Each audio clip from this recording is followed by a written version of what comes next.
ഇതൊരു ചർച്ചയ്ക്ക് തുടക്കം കുറിക്കാനുള്ളതാണ്. അതിൽ വളരെ പ്രകോപനമുണ്ടാക്കാവുന്ന ചില നിരീക്ഷണങ്ങൾ ഗോകുമാർ നിങ്ങളോട് പങ്കുവയ്ക്കുകയുണ്ടായി. ഈ സമ്പത്തിൻ്റെ ശേഖരണവും വിതരണവുമാണ് എല്ലാ സംവിധാനങ്ങളുടെയും രാഷ്ട്രീയം തീരുമാനിക്കുന്നത്. ഇത് എങ്ങനെ നടത്തപ്പെടുന്നു എന്നുള്ളതാണ്. ഇത് ആര് നിയന്ത്രിക്കുന്നു എന്നത് ഇതുപോലെ പ്രധാനപ്പെട്ടതാണ്. ഇപ്പോൾ പറഞ്ഞ സമ്പത്തിന്റെ സ്വീകരിക്കുക അല്ലെങ്കിൽ അതിന്റെ ശേഖരണവും വിതരണത്തിലും വന്ന മാറ്റങ്ങൾ യഥാർത്ഥത്തിൽ സംഭവിച്ചത് കോളോണിയലിസത്തിൽ നിന്ന് നിയോ ലിബറൽ സംഗതിയിലേക്ക്, ആ നിയോ ലിബറലിസത്തിൽ നിന്ന് ഗ്ലോബലൈസേഷനിലേക്ക് വരുന്ന മാറ്റങ്ങളെ കൃത്യമായിട്ട് പ്രതിഫലിപ്പിക്കുന്ന ഒരു കാര്യമാണ് നിങ്ങൾക്ക് മനസ്സിലാവും. അത് കൃത്യമായിട്ട് തീയതികളൊക്കെ അദ്ദേഹം പറയേണ്ടായി. 1980 എന്ത് സംഭവിച്ചു, അത് കഴിഞ്ഞ ശേഷം 90-കളിൽ എന്ത് സംഭവിക്കുന്നു, 2000-കളിൽ എന്ത് സംഭവിക്കുന്നു, ഇങ്ങനെ ഓരോ കാര്യങ്ങളും എങ്ങനെ സംഭവിക്കുന്നു, സ്വത്ത് ഇതുപോലെ തന്നെ എങ്ങനെ കൈമാറ്റം ചെയ്യപ്പെടുന്നു എന്നുള്ളത്. അദ്ദേഹം പറഞ്ഞ അവസാനം പറഞ്ഞ ചില സംസ്ഥാനങ്ങളുടെ സൂചനകളുണ്ട്. അതിൽ ഏറ്റവും മോശപ്പെട്ട സംസ്ഥാനം ജാർഖണ്ഡ്, ബീഹാർ എന്ന് പറയുന്ന നമ്മളൊക്കെ സ്കൂൾ പാഠത്തിൽ പഠിക്കുന്ന സാഹചര്യം കൂടുതലുള്ളത് ഏറ്റവും കൂടുതൽ മൈനുകളുള്ള സ്ഥലം, ഏറ്റവും കൂടുതൽ റിസോഴ്സസ് ഉള്ള മിനറൽസ് ഉള്ള സംസ്ഥാനങ്ങളാണ്. ഈ സംസ്ഥാനങ്ങളാണ്, അല്ലെങ്കിൽ അസം, ഈ സംസ്ഥാനങ്ങളാണ് ഇപ്പോഴും ഏറ്റവും ദാരിദ്ര്യത്തിൽ കഴിയുന്നത് എന്നുള്ളതാണ്. വേറൊരു പ്രധാനപ്പെട്ട രസകരമായ സംഭവം കുറച്ച് കാലങ്ങൾക്ക് മുമ്പ് ഉണ്ടായിരുന്നു. അത് ഇതുപോലെ തന്നെ ഈ ഡോളർ വ്യവസ്ഥ നിലനിന്നിരിക്കാൻ, അതായത് ഡോളറിന്റെ വില സർക്കാർ നിശ്ചയിച്ചിരുന്ന കാലഘട്ടത്തിലായിരുന്നു. അത് റിസർവ് ബാങ്കാണ് ഡോളറിന്റെ വില നിശ്ചയിച്ചത്. 1980-കളുടെ തുടക്കം വരെ അങ്ങനെയായിരുന്നു എന്നാണ് എൻ്റെ ഓർമ്മ. ഈ കാലഘട്ടത്തിൽ സർക്കാർ നിശ്ചയിക്കുന്ന ഡോളർ വില നിശ്ചയിക്കുന്ന കാലഘട്ടത്തിൽ എങ്ങനെയാണ് റിസോഴ്സസ് മുഴുവനും ഇപ്പോഴും പല സംസ്ഥാനങ്ങളിൽ നിന്ന് ഒരു പ്രത്യേക സ്ഥലത്തേക്ക് കൈമാറ്റം മാറിപ്പോയത് എന്നതിനെ കുറിച്ച് പഠനമുണ്ട്. അത് മലയാളിയാണ് ചെയ്തത്. അത് എനിക്ക് ഓർമ്മയില്ല. കാനഡയിലാണ് അദ്ദേഹം റിസർച്ച് ചെയ്തത്. ആ പഠനത്തിൽ പറയുന്നത് എന്താണെന്ന് വെച്ചാൽ ഡോളറിന്റെ മാർക്കറ്റിൽ 50 രൂപയാണ് വില എന്ന്, മാർക്കറ്റ് വില. സർക്കാർ നിശ്ചയിക്കുന്ന വില 35 രൂപയാണ് വില. അപ്പോൾ കയറ്റുമതി ചെയ്യുന്ന സംസ്ഥാനങ്ങൾക്ക് 35 രൂപ വെച്ചിട്ടാണ് ഡോളർ കിട്ടുന്നത്. അന്ന് കയറ്റുമതി ഏറ്റവും കൂടുതൽ ചെയ്തിരുന്ന സംസ്ഥാനങ്ങൾ പ്രധാനമായിട്ട് കേരളത്തിൽ നിന്ന് ഉള്ള വിഭവങ്ങളും അസം പോലെയുള്ള സംസ്ഥാനങ്ങളിൽ, നോർത്ത് ഈസ്റ്റ് സംസ്ഥാനങ്ങളിൽ നിന്ന് വിഭവങ്ങളുമാണ് പ്രധാനമായിട്ടും കയറ്റുമതി ചെയ്യുന്നത്. ഈ കയറ്റുമതിയിൽ നിന്ന് ഉണ്ടാകുന്ന പണത്തിന്റെ വ്യത്യാസം ഓരോ ഡോളറിന്റെ എക്സ്ചേഞ്ചിലും നടക്കുമ്പോൾ 15 രൂപ വരുന്ന വ്യത്യാസം അത് ക്യുമുലേറ്റീവായിട്ട് കണക്കുകൂടിയുണ്ട്. അത് കോടിക്കണക്കിന് രൂപ വരുമെന്നാണ്. ഈ പണം മുഴുവൻ കിട്ടുന്നത്, ലാഭമായി വരുന്നത് ഇറക്കുമതി ചെയ്യുന്നവരാണ്. ഇറക്കുമതി ചെയ്യുന്നവർക്ക് ഒരു ഡോളറിന് യഥാർത്ഥത്തിൽ കൊടുക്കേണ്ടത് 50 രൂപയാണെങ്കിൽ അയാൾക്ക് 35 രൂപയ്ക്ക് ഡോളർ കിട്ടും. 35 രൂപയ്ക്ക് കിട്ടുന്ന ഡോളർ വെച്ചിട്ട് അയാൾക്ക് അത് കാര്യങ്ങൾ ഇറക്കുമതി ചെയ്യാൻ പറ്റും. ഈ തരത്തിലുള്ള റിസോഴ്സ് ട്രാൻസ്ഫർ ഒരു കാലത്ത് 1980-കൾ വരെ നടന്നിരുന്നു. അതായത് ഡോളറിന്റെ വില ലിബറലൈസേഷന്റെ തുടക്കം കാലം വരെ നടന്നു.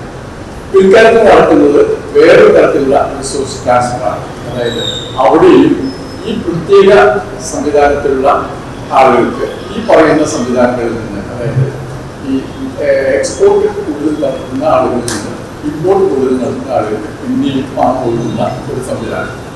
അത് കൃത്യമായിട്ട് പറയുകയാണെങ്കിൽ രേഖപ്പെടുത്തപ്പെട്ടത് ഗുജറാത്ത്, മഹാരാഷ്ട്ര ഇങ്ങനെയുള്ള 2-3 സംസ്ഥാനങ്ങളിലുള്ള ഭാഗങ്ങളിലേക്കാണ് റിസോഴ്സ് മുഴുവൻ ട്രാൻസ്ഫർ ചെയ്യപ്പെട്ടത് എന്നുള്ളതാണ് പ്രധാനം. കേരളത്തിലെ പ്രധാന കേരളത്തിൽ ഒരുപാട് പണം ഫോറിൻ റെമിറ്റൻസസ് ആയിട്ട് വന്നിട്ടുണ്ട്. ഈ ഫോറിൻ റെമിറ്റൻസ് മുഴുവൻ പ്രയോജനപ്പെടുത്തുന്നത് ഇമ്പോർട്ടിന് ഉപയോഗിക്കാനാണ്. സാധാരണ ഇമ്പോർട്ട് ചെയ്യാനാണ് ഉപയോഗിക്കുന്നത്. ഇമ്പോർട്ട് ചെയ്യുന്ന ആളുകൾക്ക് അതിൽ നിന്ന് ലാഭം നടത്തുന്ന ഒരു ഏർപ്പാടാണ് പറയുന്ന കാര്യം. ഇത് തരത്തിൽ, അതായത് നമ്മൾ ഉണ്ടാക്കാൻ കൊണ്ടുവരുന്ന ഫോറിൻ എക്സ്ചേഞ്ച് വേറെ ആളുകൾ ഉപയോഗിക്കുന്നുണ്ട്, നമ്മളവിടെ ഉപയോഗിക്കുന്നുണ്ട്, വേറെ ആളുകളാണ് ഉപയോഗിക്കുന്നത്. അതുകൊണ്ടുണ്ടാകുന്നത് അത്തരത്തിലുള്ള സാധനം എനിക്ക് തോന്നുന്നു. നമുക്ക് ഈ ഇത്ര പറഞ്ഞത് ഇത് ഭരണഘടനയുടെ ഉള്ളിൽ നിന്നിട്ടുള്ള റിസോഴ്സ് ട്രാൻസ്ഫറുകൾ എങ്ങനെയാണ് നടക്കുന്നത് എന്നതിനെ കുറിച്ചായിട്ട് പ്രധാനമായിട്ട് പറയുന്നത്. അല്ലാതെ ഭരണഘടനയ്ക്ക് പുറത്ത് നടക്കുന്ന റിസോഴ്സ് ട്രാൻസ്ഫറുകൾ ഇത്തരത്തിലുള്ള സാമൂഹ്യ അസമത്വങ്ങൾക്ക് പ്രധാനപ്പെട്ട പങ്ക് വഹിക്കുന്നുണ്ട് എന്നുള്ളതാണ് എനിക്ക് തോന്നിയൊരു കാര്യം. അതിന് ഈ തരത്തിലുള്ള ഭരണഘടനയ്ക്ക് പുറത്തുള്ള നിയമങ്ങൾ ഉപയോഗിച്ച് അല്ലെങ്കിൽ എന്താ പറയുക റെഗുലേഷൻസ് എന്നാണ് പറയുന്നത്. അതോ ഈ പറയുന്ന പോലെ ഭരണഘടനയ്ക്ക് പുറത്താണ് പലപ്പോഴും പല കാര്യങ്ങളും നടക്കാറ്. പറഞ്ഞ പോലെ എങ്ങനെയാണ് ഒരു എന്താ പ്ലാനിംഗ് കമ്മീഷൻ ഉണ്ടായത്? പ്ലാനിംഗ് കമ്മീഷൻ ഭരണഘടന സംവിധാനമല്ല, ഭരണഘടനേതര സംവിധാനമാണ്. അതുകൊണ്ട് തന്നെ നമുക്ക് അതിൽ നിർത്തിക്കളയാനും ഇതേ എളുപ്പത്തിൽ തന്നെ സാധിച്ചു എന്നുള്ളത്. അത് മാറ്റം വരുത്താൻ ഒരു ബുദ്ധിമുട്ടുണ്ടായില്ല. ഭരണഘടന സംവിധാനമാണ് കുറച്ചുകൂടി ബുദ്ധിമുട്ടുണ്ടാവുന്നത്. ഇതുപോലെയാണ് ഈ സംവിധാനങ്ങൾ മുഴുവൻ ഒരു പ്രത്യേക സംവിധാനത്തിലേക്ക് അല്ലെങ്കിൽ പ്രത്യേക പൊളിറ്റിക്കൽ ലോജിക്കിലേക്ക് അല്ലെങ്കിൽ പൊളിറ്റിക്കൽ ഐഡിയോളജിക്ക് വേണ്ടി രീതിയിൽ രൂപപ്പെടുത്തി വരുന്നത്. ഈ ഭരണഘടനയ്ക്ക് വന്നിട്ടുള്ള ഈ മാറ്റങ്ങൾ മുഴുവനും, അതായത് ഇതിൽ നിന്ന് ഫിസിക്കൽ മാറ്റങ്ങളെ കുറിച്ചാണ് പറഞ്ഞത്. ആ ഫിസിക്കൽ മാറ്റങ്ങളുടെ പ്രധാനപ്പെട്ട ദിശ നമ്മൾ കണക്കാക്കുകയാണെങ്കിൽ ഈ തരത്തിലുള്ള റിസോഴ്സ് ട്രാൻസ്ഫർ കൃത്യമായിട്ട് നടക്കുന്നതായിട്ടാണ്. നമ്മളിപ്പോൾ സിംബോളിക്കായിട്ട് ഇതിലേക്ക് പറയുന്നത് അംബാനി അദാനി എന്നൊക്കെ പറയുമെങ്കിലും റിസോഴ്സ് ട്രാൻസ്ഫർ വാസ്തവത്തിൽ അംബാനി അദാനിക്ക് മാത്രമല്ല, അവർ നമ്മൾ സിംബോളിക്കായിട്ട് വെച്ചിരിക്കുന്നു എന്ന് പറയുള്ളൂ. ഇത് വലിയൊരു തരത്തിലുള്ള മാറ്റങ്ങൾ. അപ്പോൾ നമുക്ക് ഇതിനകത്ത് കാണുന്ന ഒരു കാര്യം, വളരെ ചെറിയൊരു ശതമാനത്തിന്റെ കയ്യിലേക്ക് പിറ്റേ ദിവസം ഇന്ത്യയിൽ പഠനമുണ്ടായിരുന്നു, കൃത്യമായി കണക്ക് ഓർമ്മയില്ല. വളരെ ചെറിയൊരു ശതമാനത്തിന്റെ കയ്യിലേക്ക് ഏകദേശം ഇന്ത്യയിലെ 10,000-ലേറെ സമ്പത്തും കൈമാറ്റം ചെയ്യപ്പെട്ടു കഴിഞ്ഞു. 1% അതിൽ താഴെയുള്ള ആളുകൾ എന്താണെന്ന് എനിക്കറിയില്ല. അത്രയും ആളുകളിലേക്ക് ഇന്ത്യയിലെ 10,000-ലേറെ സമ്പത്തും കൈമാറ്റം ചെയ്യപ്പെട്ടു കഴിഞ്ഞു എന്നുള്ളതാണ് ആ ഒരു പഠനം ഇന്ത്യയിൽ ലേഖനം വായിച്ചത്. അപ്പോ എങ്ങനെയാണ് ഒരു ഗവർണർ ആദ്യം തന്നെ ഭരണഘടനയെ കുറിച്ച് പറഞ്ഞ ഒരു പ്രധാനപ്പെട്ട പോയിന്റ് ഉണ്ട്. ഭരണഘടന അത് എങ്ങനെയാണ് നമുക്ക് അനുഭവപ്പെടുന്നത് എന്നുള്ളത്, അത് അതിലാണ് ഏറ്റവും പ്രധാനപ്പെട്ടത്. 75 വർഷമായിട്ടും വ്യവഹരിക്കാൻ പറ്റുന്ന രീതിയിലുള്ള ഒരു അറിവ് നമുക്ക് ഭരണ സംവിധാനത്തെ കുറിച്ചുണ്ടായിട്ടില്ല. കാരണം നമ്മൾ ജനാധിപത്യ രാജ്യമാണ്. ജനാധിപത്യ രാജ്യത്തിൽ നമ്മൾ വോട്ട് ചെയ്തിട്ടാണ് നമ്മുടെ പ്രതിനിധികളെ തെരഞ്ഞെടുക്കുന്നത്. ആ പ്രതിനിധികളാണ് നമുക്ക് വേണ്ടി നിയമങ്ങൾ ഉണ്ടാക്കുകയും നമുക്ക് വേണ്ടി ക്ഷേമ പദ്ധതികൾ നടപ്പാക്കുകയും ഒക്കെ ചെയ്യുന്നത് എന്നുള്ള അന്ധവിശ്വാസത്തിന് പുറത്താണ് ഈ ജനാധിപത്യ വ്യവസ്ഥ മൊത്തത്തിൽ നടത്തുന്നത്. ഈ വ്യവസ്ഥയിൽ നമുക്ക് വ്യവഹരിക്കണമെങ്കിൽ അതിനെക്കുറിച്ച് ഒരു സാമാന്യ ചെറിയ അറിവെങ്കിലും ആവശ്യമാണ്. ഈ അറിവ് ഉണ്ടാക്കിയെടുക്കുക എന്നുള്ള ദൗത്യമാണ് നമ്മൾ 75 വർഷമായിട്ടും ഇപ്പോഴും പറയട്ടെ. ഈ കേരളത്തിൽ തന്നെ ഉള്ള ആളുകൾക്ക്, നമ്മളിപ്പോൾ നിരവധി ആളുകൾക്ക് എങ്ങനെയാണ് നിങ്ങൾ ഇതിനകത്ത് എന്തിനാണ് വോട്ട് ചെയ്യുന്നത്, എങ്ങനെയാണ് ഇതിനകത്ത് സംവിധാനത്തിൽ വരുന്നത്. നമ്മളിപ്പോൾ രാഷ്ട്രീയം എന്ന് പറയുന്നത് കക്ഷി രാഷ്ട്രീയത്തെ മാത്രമായിട്ട് കാണുകയും അതിൽ മാത്രമായിട്ട് ഒതുക്കുകയും അങ്ങനെ കക്ഷി രാഷ്ട്രീയത്തിന്റെ എന്താ പറയാ സമീപകാലത്ത് ഉണ്ടാവുന്ന ചില വ്യതിയാനങ്ങളോ മാറ്റങ്ങളോ അല്ലെങ്കിൽ നോക്കി മാത്രം വോട്ട് രേഖപ്പെടുത്തുകയും അങ്ങനെ അതായത് വൈകാരികമായ വോട്ടുകൾ രേഖപ്പെടുത്തുകയും അങ്ങനെ നമുക്ക് പ്രത്യേക രീതിയിൽ ഉള്ള സംവിധാനത്തിന് ഉണ്ടാക്കി അത് മാനിപ്പുലേറ്റ് ചെയ്യാൻ പറ്റുന്ന നമ്മുടെ ഭാഷയിൽ പറയുകയാണെങ്കിൽ സോഷ്യൽ എഞ്ചിനീയറിംഗ് എന്നൊക്കെ പറയാവുന്ന ഒരു പൊളിറ്റിക്കൽ എഞ്ചിനീയറിംഗ് നടത്താൻ കഴിവുള്ള സംവിധാനങ്ങളാണ് ഇപ്പോൾ നിലവിലുള്ളത്. അതിന്റെ പൊളിറ്റിക്കൽ സംവിധാനങ്ങൾ നമുക്ക് പഠിത്തം വന്നത് തന്നെ ഒരു PR എക്സസൈസ് ആയിട്ട് മുഖ്യമന്ത്രിയുടെ പ്രസ്താവന തന്നെ അല്ലെങ്കിൽ മുഖ്യമന്ത്രിയുടെ ഇന്റർവ്യൂ തന്നെ വരും എന്ന് പറയുന്ന രീതിയിൽ അത്തരത്തിൽ ഡിസൈൻഡ് ആയിട്ടുള്ള ഒരു എന്താ പറയുക രാഷ്ട്രീയ വ്യവസ്ഥയിൽ എങ്ങനെയാണ് ഭരണഘടന ഉപയോഗിക്കപ്പെടുക, അല്ലെങ്കിൽ ഭരണഘടനയുടെ റോൾ എന്തായിരിക്കും എന്നതിനെ കുറിച്ച് നമുക്ക് അത് ഡിസ്കസ് ചെയ്ത് കഴിയില്ല. അതിനുശേഷം നമുക്ക് എല്ലാവർക്കും സംസാരിക്കാം. ആദ്യമായി ഞാൻ KHRSനോട് നന്ദി പറയാൻ ആഗ്രഹിക്കുന്നു. കാരണം എന്താ വെച്ചാൽ ഞാൻ അഡ്വക്കസിയിലോട്ട് കാലെടുത്ത് വെച്ചിട്ട് കേവലം 2 വർഷങ്ങൾ ആകുന്നതേ ഉള്ളൂ. നിയമത്തെ പറ്റിയും നിയമകാര്യങ്ങളെ പറ്റിയുമുള്ള എൻ്റെ അറിവ് അത്രമേൽ ചെറുതാണ് എന്ന് ജോൺസാറിന് അറിയാം. ഞാൻ അദ്ദേഹത്തോട് ഇങ്ങനൊരു ചർച്ചയ്ക്ക് എന്നെ വിളിച്ചപ്പോൾ തന്നെ ഞാൻ ആദ്യമേ പറഞ്ഞു വെച്ചിരുന്ന കാര്യമാണ്. കാരണം എന്നേക്കാളും വളരെ അറിവും അനുഭവ സമ്പത്തുമുള്ള ഒരുപാട് ലോയേഴ്സ് തൃശ്ശൂരുണ്ട്, തൃശ്ശൂരല്ല കേരളത്തിലെ ഒട്ടുക്കുണ്ട്. എന്നിരുന്നാലും എന്നെ ഇതിലോട്ട് ക്ഷണിച്ച് എനിക്ക് ഏറ്റവും ആദരണീയ വ്യക്തിയാണ് എൻ്റെ മുന്നിലിരിക്കുന്ന ആശാനാണ്. ഞാൻ അദ്ദേഹത്തെ ഒരുപാട് തവണകളായി കാണുകയുണ്ടായിട്ടുണ്ട്. പക്ഷെ അദ്ദേഹം നോട്ട് ചെയ്തിട്ടുണ്ടോ എന്നുള്ളത് എനിക്കറിയില്ല. കാരണം പല മീറ്റിങ്ങുകളിലും സംഘടനകളിലും മാഡം സംസാരിക്കുന്നത് ഞാൻ വളരെ അകലെ നിന്നുകൊണ്ട് മാത്രം വീക്ഷിച്ചിട്ടുള്ള ഒരാളാണ്. അയ്യയുടെ സമരങ്ങളായിക്കോട്ടെ എന്ത് പ്രശ്നങ്ങളിലും മാഡം ഇടപെടുന്നത് വളരെ അകലെ നിന്നുകൊണ്ട് മാത്രം വീക്ഷിച്ചിട്ടുള്ള ഒരാളാണ് ഞാൻ. അപ്പോൾ അങ്ങനെ ഒരാളുടെ മുന്നിൽ നിന്നുകൊണ്ട് 2 വാക്ക് സംസാരിക്കുക എന്ന് പറഞ്ഞാൽ എന്റെ ശരിക്കും പറഞ്ഞ 2 കാൽമുട്ടുകൾ കൂട്ടിയിരിക്കുന്നതാണ്. എന്നിരുന്നാൽ കൂടി അതിന്റെ സൗണ്ട് പുറത്തേക്ക് വരുന്നില്ല എന്നുള്ളൂ. ഈ വിഷയത്തെ പറ്റി വളരെ ആധികാരികമായി ഡോക്ടർ ഗോപകുമാർ സാർ പറഞ്ഞു വെച്ചിട്ടുണ്ട്. വിഷയത്തിന്റെ ആധികാരികതയിലോട്ട് കടക്കാനുള്ള അറിവ് എനിക്കില്ല, അതുപോലെ തന്നെ സമ്പത്തും എനിക്കില്ല. എന്നിരുന്നാൽ കൂടിയും നമ്മൾ ഇന്നത്തെ വിഷയം, നമ്മൾ ചർച്ച ചെയ്യുന്ന വിഷയം ഇന്ത്യൻ സാമ്പത്തിക ഫെഡറലിസത്തിന്റെ മൗലിക പ്രശ്നങ്ങൾ ഒരു ഭരണഘടന അന്വേഷണം എന്നുള്ളതാണ്. അപ്പോൾ പ്രശ്നങ്ങൾ ഇന്ത്യൻ ഫെഡറലിസത്തിലും സാമ്പത്തിക ഫെഡറലിസത്തിലും ഉണ്ട് എന്നുള്ള കാര്യം നമുക്ക് എല്ലാവർക്കും അറിയാം. പത്രമാധ്യമങ്ങൾ നമുക്ക് മുന്നിൽ അത് നിവർത്തിക്കാട്ടുന്നുണ്ട്. അപ്പോൾ ഞാൻ ഇന്നത്തെ ചർച്ചയിൽ അതിന് എന്ത് പരിഹാരമാണ് നമ്മൾ നിർദ്ദേശിക്കേണ്ടത്, പരിഹാരമാണ് നമ്മൾ ചർച്ച ചെയ്യേണ്ടത്, എന്ത് പരിഹാരമാണ് ചർച്ച ചെയ്യേണ്ടത് എന്നുള്ളത് എൻ്റെ മനസ്സിൽ തോന്നിയ ഒരു 4-5 വസ്തുതകൾ ഞാൻ നിങ്ങൾക്ക് മുന്നിൽ നിരത്തി വെക്കാൻ ആഗ്രഹിക്കുന്നുണ്ട്.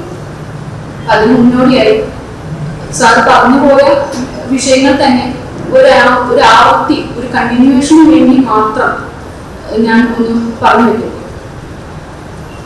മിസ്റ്റർ അരുൺ ജെയ്റ്റ്ലി, നമ്മുടെ former minister of information and broadcasting, പണ്ട് GST വന്ന സമയത്ത് പറയുകയുണ്ടായി, ആഹ്വാനം നടത്തുകയുണ്ടായി, ഒരു രാജ്യം ഒരു ടാക്സ്.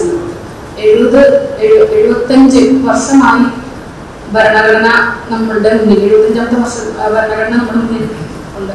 എന്നിരുന്നാൽ കൂടിയും നമ്മുടെ ഇന്ത്യയിലെ ജനങ്ങൾക്ക് തിരിച്ചറിവിന്റെ അപ്പുറമുള്ള ഒരു വാചകങ്ങളാണ് ഒരു രാജ്യം ഒരു ടാക്സ് എന്നുള്ളത്.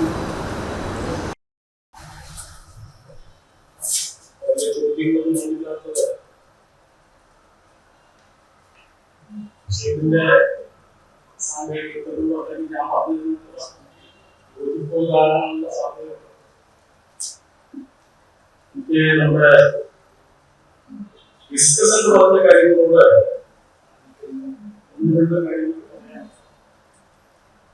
ഒന്ന്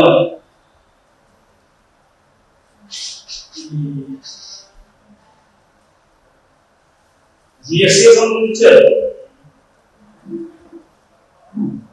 ചിദംബരം പറഞ്ഞത് one country one tax. ഫലത്തിൽ one country one market one tax one market. India മൊത്തത്തിലൊരു പൊതു വിപണിയാക്കി മാറ്റുക എന്നുള്ളതാണ് GST.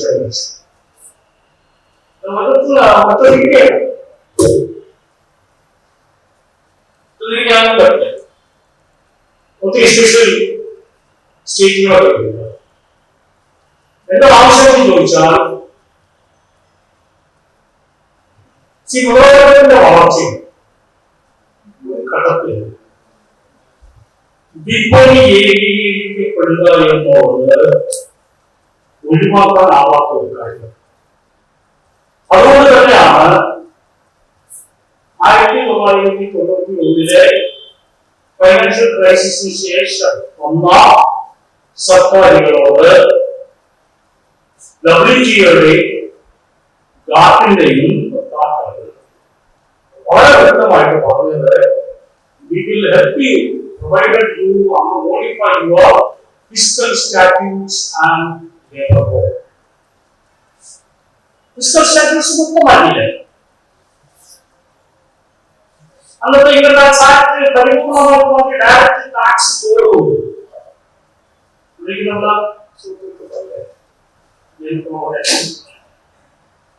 ഡയറക്റ്റ് ടാക്സ് കോഡ് പിന്നെന്തുകൊണ്ട് അളവുകളെന്ന് ചോദിച്ചപ്പോ അതായത് പറഞ്ഞത് ഡയറക്ട് ടാക്സ് ബോർഡിലെ സാധനങ്ങളിലെ ഇൻകം ടാക്സ് ഉൾപ്പെടുത്തിയിട്ടുണ്ട്.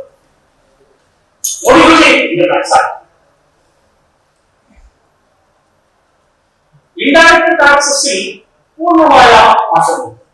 ഇതിൽ കൂടി എന്താണ് സംഭവിച്ചത് ഒരു സിംഗിൾ മാർക്കറ്റ് ഉണ്ടാക്കി. അതാർക്ക് വേണ്ടി? മൂലധനത്തിന് വേണ്ടിയാണ്. മൂലധനം വളരണം വികസിക്കണമെന്നുണ്ടെങ്കിൽ ജോഗ്രഫിക്കൽ ബാരിയേഴ്സ് ഉള്ള ചരക്കുകളുടെയും മൂലധനത്തിന്റെയും ഒഴുക്കിന് തടസ്സമില്ലാതാകണം. അതാണ് യാഥാർത്ഥ്യം. സോഷ്യൽ സയൻസ് പൊളിറ്റിക്കൽ സയൻസ് നമ്മളോട് പറയുന്നു. അങ്ങനെയാണ് ഈ GST വരുന്നത്. GST മറ്റു പ്രശ്നങ്ങളൊക്കെ ഉണ്ട്. അതിന്റെ വിശദാംശങ്ങളിലേക്ക് പോകുന്നില്ല. പക്ഷേ എന്റെ പ്രിയപ്പെട്ട സുഹൃത്ത് പറഞ്ഞ അതിനകത്ത് GST കൗൺസിലിലെ ഘടകമൊക്കെ പറയുമ്പോൾ അതിന്റെ ഒരു ഘടകം ഒന്നുകൂടെ ശ്രദ്ധിക്കണം. ആ ഘടകമൊക്കെ കറക്റ്റ്. പക്ഷെ GST കൗൺസിലിന് ഒരു പ്രമേയം പാസ്സാക്കണമെങ്കിൽ എത്ര ശതമാനം വോട്ട് വേണം എന്നോട് മനസ്സിലായി. മുഴുവൻ സംസ്ഥാനങ്ങളും ഒറ്റക്കെട്ടായി പറഞ്ഞാലും കേന്ദ്ര സർക്കാരിന് താല്പര്യമില്ലെങ്കിൽ ആ പ്രമേയം അവിടെ പാസ്സാക്കില്ല. കാരണം അങ്ങനെ വോട്ടിംഗ് പാറ്റേൺ അറേഞ്ച് ചെയ്തിരിക്കുന്നു. കൃത്യമാണത്. അവർ കൃത്യമായിട്ട് കാര്യങ്ങൾ പറഞ്ഞിട്ടുണ്ട്. ാണ് നമ്മളൊക്കെ ആശാങ്ങൾ അതിന് പിന്തുണയും കൊടുക്കും. അതൊരു കൺസിലേറ്ററി മെക്കാനിസം അല്ല.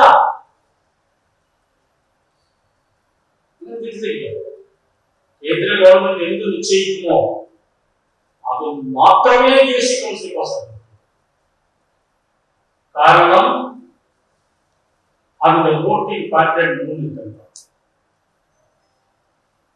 ആ വോട്ട് ഷെയർ വിതരണം ചെയ്ത് വെച്ചിട്ട് നോക്കുമ്പോൾ കേന്ദ്ര ഗവൺമെന്റിന്റെ പ്രതിനിധികൾ എതിരായാൽ മുഴുവൻ സംസ്ഥാനങ്ങളും ഒരു സ്ഥലത്ത് നിന്ന് വോട്ട് ചെയ്താൽ പാസ്സാക്കില്ല.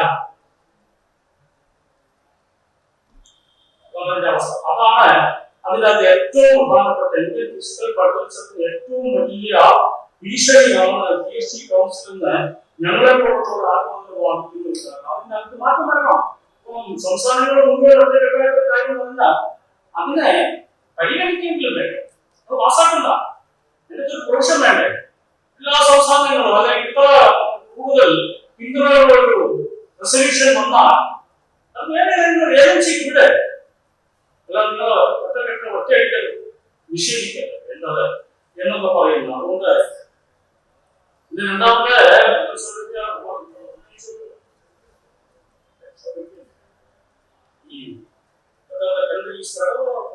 ചോദ്യത്തിന് ഞാൻ പറയേണ്ട കാര്യം 1973 ദേശവാദത്തിന് അകത്ത് ഫെഡറലിസം നമ്മുടെ ബേസിക് സ്ട്രക്ചറാണ്.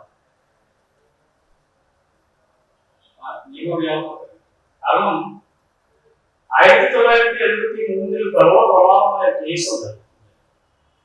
ദേശവാദി state of Kerala. ഇതിൽ ചരിത്ര പ്രാധാന്യമുള്ള 13 ജഡ്ജസ് എഴുതിയ ഗതിയില്ല. 3 ജഡ്ജസ് എഴുതിയെങ്കിൽ 7 മാസമായിട്ട് വിഭജിച്ച ഭൂരിപക്ഷ ഗതിയുടെ അന്നത്തെ വിദ്യാഭ്യാസം അതിന് ഒരു ബേസിക് സ്ട്രക്ചർ ഡോക്ടറിൻ ഒക്കെ കൊണ്ടുവന്നിട്ട് പാർലമെന്റിന് അമൻഡ് ചെയ്യാൻ അധികാരമില്ലാത്ത കുറെ സാധനങ്ങൾ കണ്ടെത്തി.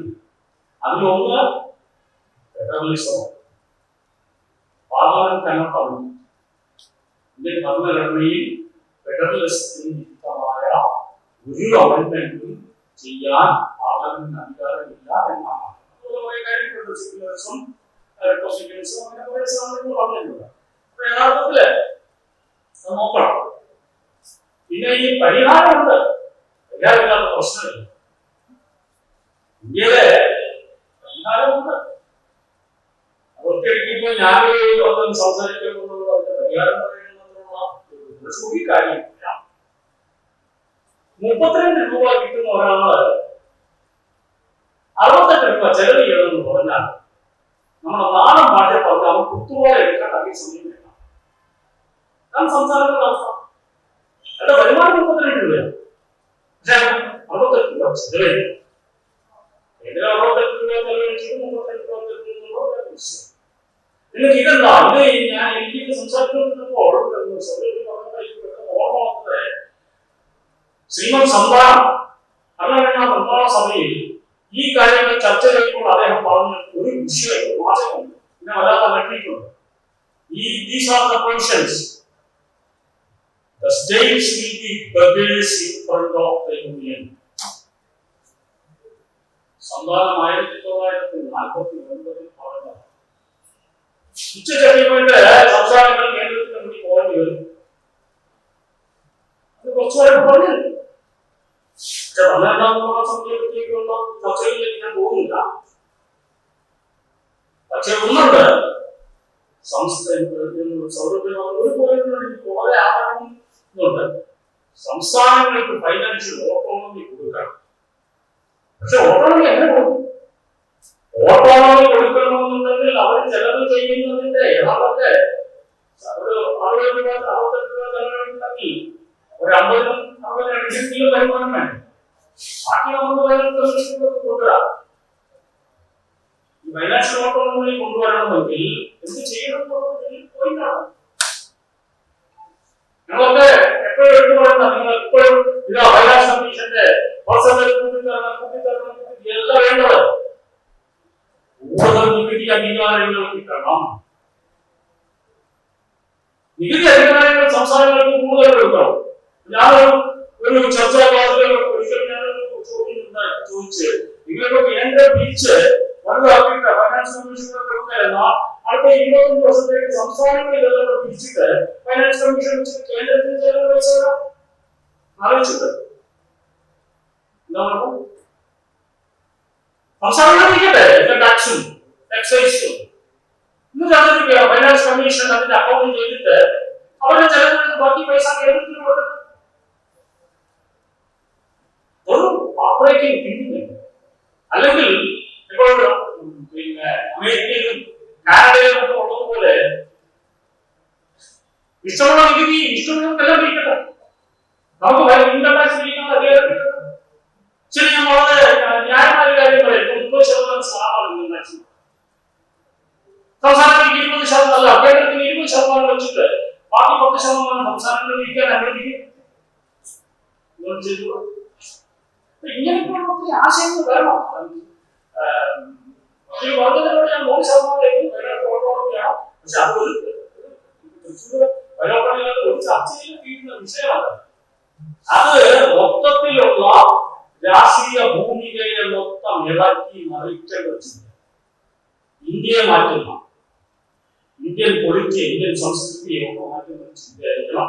അതിലേക്ക് എല്ലാവർക്കും പോകാൻ പറ്റുന്നുണ്ടെങ്കിൽ ഇന്ത്യൻ സാമ്പത്തിക ഫെഡറലിസത്തിന്റെ മൗലിക പ്രശ്നങ്ങൾ എന്നുള്ള വിഷയത്തെ സംബന്ധിച്ചുള്ള സെമിനാർ നമ്മുടെ Gulati institute of finance and taxation faculty മെമ്പറായ പ്രഗത്ഭനായിട്ടുള്ള ഡോക്ടർ ഗോപകുമാർ സാർ ഇവിടെ അവതരിപ്പിച്ചു. ഒരുപാട് കാര്യങ്ങൾ നമുക്ക് സാമ്പത്തിക കാര്യങ്ങളെ സംബന്ധിച്ചും സംസ്ഥാന വിഷയങ്ങളെ സംബന്ധിച്ചും സ്റ്റേറ്റ് കേന്ദ്ര വിഷയങ്ങളെ സംബന്ധിച്ചും നമ്മുടെ നികുതി സംബന്ധമായിട്ടുള്ള കാര്യങ്ങളെ സംബന്ധിച്ചും ഒക്കെയുള്ള വളരെ വിലപ്പെട്ട അറിവ് നമുക്ക് ഇതിൽ നിന്ന് നേടാൻ സാധിച്ചിട്ടുണ്ട് എന്നാണ് ഞാൻ വിശ്വസിക്കുന്നത്. ഇന്നത്തെ ഈ വിഷയം അവതരിപ്പിച്ചിട്ടുള്ള ഗോപകുമാർ സാറുണ്ട്. കേരള ഹിസ്റ്റോറിക്കൽ റിസർച്ച് സൊസൈറ്റിക്കുള്ള നിങ്ങൾക്ക് എല്ലാവർക്കും വേണ്ടി ഹൃദയംഗമായ നന്ദി ഇവിടെ ഞാൻ പ്രകാശിപ്പിച്ചു. അദ്ദേഹത്തിന്റെ വിശകലനം വളരെയധികം ഗംഭീരമായിരുന്നു. ഒരുപാട് വിലപ്പെട്ട വിവരങ്ങൾ നമുക്ക് അദ്ദേഹത്തിന്റെ ഈ പ്രഭാഷണത്തിൽ നിന്ന് മനസ്സിലാക്കാൻ സാധിച്ചു എന്നുള്ളത് വളരെയധികം കൃതജ്ഞതയോടുകൂടി ഞങ്ങൾ സ്മരിക്കുകയാണ്. അതുപോലെ തന്നെ ഈ പ്രഭാഷണ പരമ്പര ഇവിടെ ആസൂത്രണം ചെയ്തിട്ടുള്ളതിൽ നമ്മുടെ കേരള മീഡിയ അക്കാദമിയുടെ ഡയറക്ടർ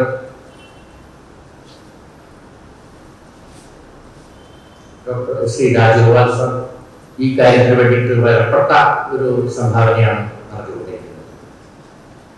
ഈ ചർച്ചയിൽ പങ്കെടുത്തുകൊണ്ട് അഡ്വക്കേറ്റ് സൗരഭ്യാൻ സി ഷാജു വളരെ വിലപ്പെട്ട ഒരുപാട് കാര്യങ്ങളെ സംബന്ധിച്ച് ഇവിടെ ചർച്ചയിൽ ഈ വിഷയത്തെ സംബന്ധിച്ച് അവതരിപ്പിക്കേണ്ടായി. അവരോടുള്ള അഗൈതവുമായ നന്ദി ഈ സന്ദർഭത്തിൽ ഞാൻ രേഖപ്പെടുത്തുകയാണ്. കൂടാതെ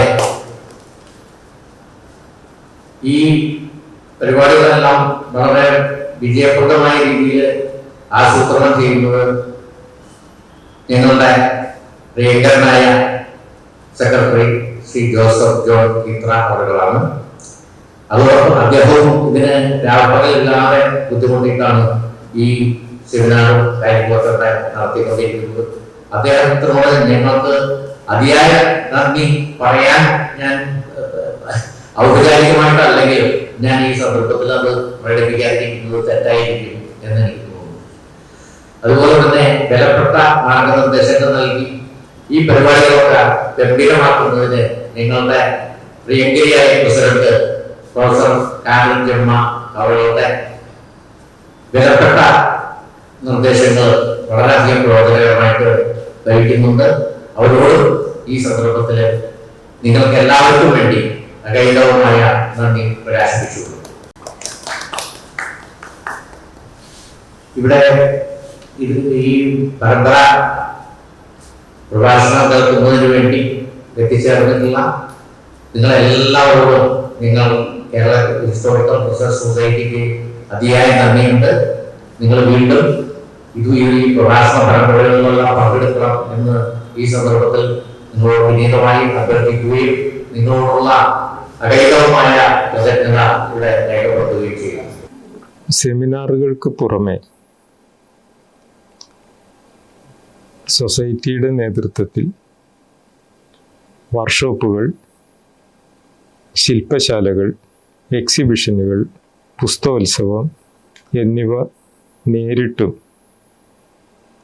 ആർക്കിയോളജിക്കൽ സർവേ ഓഫ് ഇന്ത്യ, കില, കേരള സാഹിത്യ അക്കാദമി, ട്രാൻസ്ലേഷൻ മിഷൻ മൈസൂർ തുടങ്ങിയ സ്ഥാപനങ്ങളുമായി സഹകരിച്ച് നടത്തുവാൻ ഞങ്ങൾക്ക് കഴിഞ്ഞിട്ടുണ്ട്. സെമിനാറുകൾ മാത്രമല്ല, ഞങ്ങളിപ്പോൾ ചരിത്ര പഠനത്തിനായി യാത്രകളും സംഘടിപ്പിച്ച് വരുന്നു.